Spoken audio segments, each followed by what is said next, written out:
In the fall of 1963, the United States was riding a wave of post-war confidence.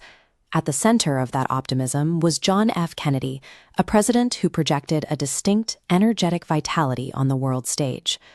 When Kennedy arrived in Dallas on November 22nd, over 150,000 Texans packed the downtown streets.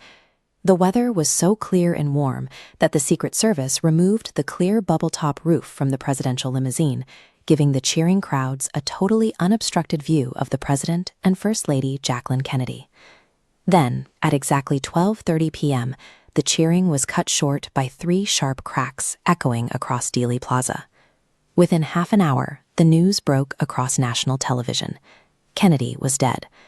The massive celebrations immediately dissolved into profound national shock. The violence of those 6 seconds left behind a massive information vacuum. In the confusion and grease that followed, a culture of deep skepticism took root, a permanent fracture in how the American public views its own institutions. Looking at this layout of Dealey Plaza, you can see the exact route the motorcade took.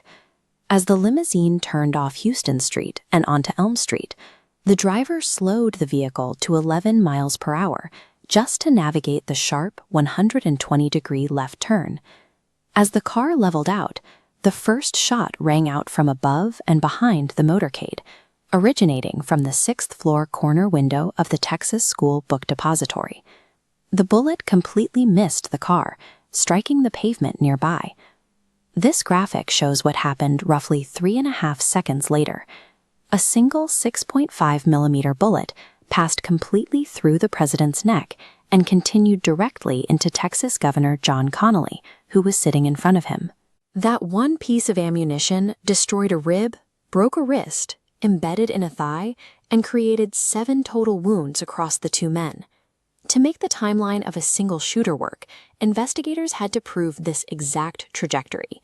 Skeptics would eventually mock this conclusion by calling it the magic bullet.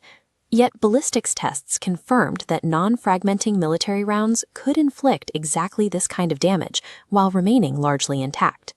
Approximately 5 seconds after the very first crack of gunfire, a final, catastrophic bullet struck the president in the head. Panic erupted. A Secret Service agent threw himself onto the trunk to shield the First Lady, and the driver slammed on the gas, rushing out of the plaza toward Parkland Memorial Hospital 2 miles away.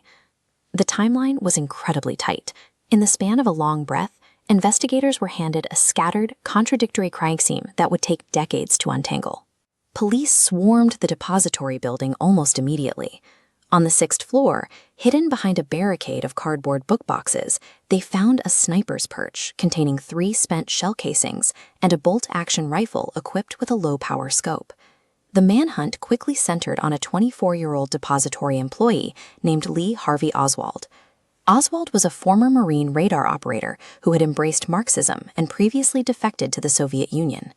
3 minutes after the shooting, he slipped out the front door, went home to grab a revolver, and fatally shot a Dallas police officer who tried to stop him on the street.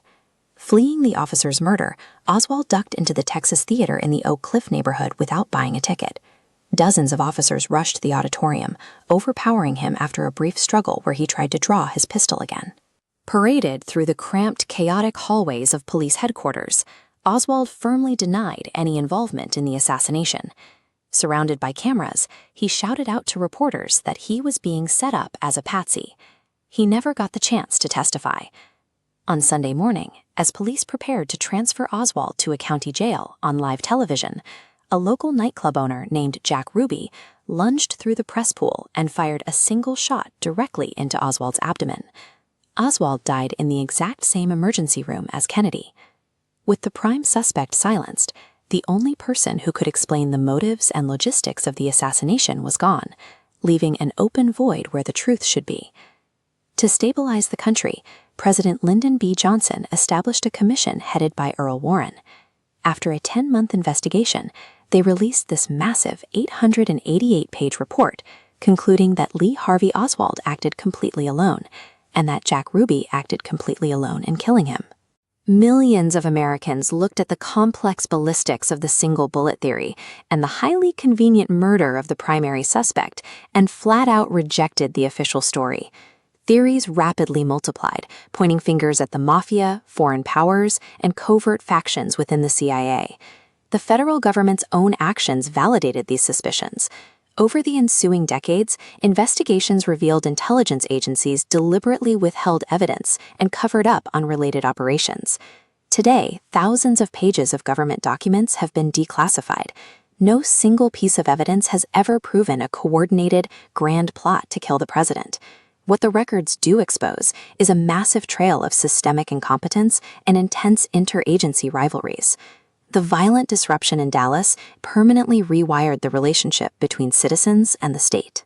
The ultimate legacy of those 6 seconds was the death of blind trust, turning a society of mid-century optimists into a nation of skeptics.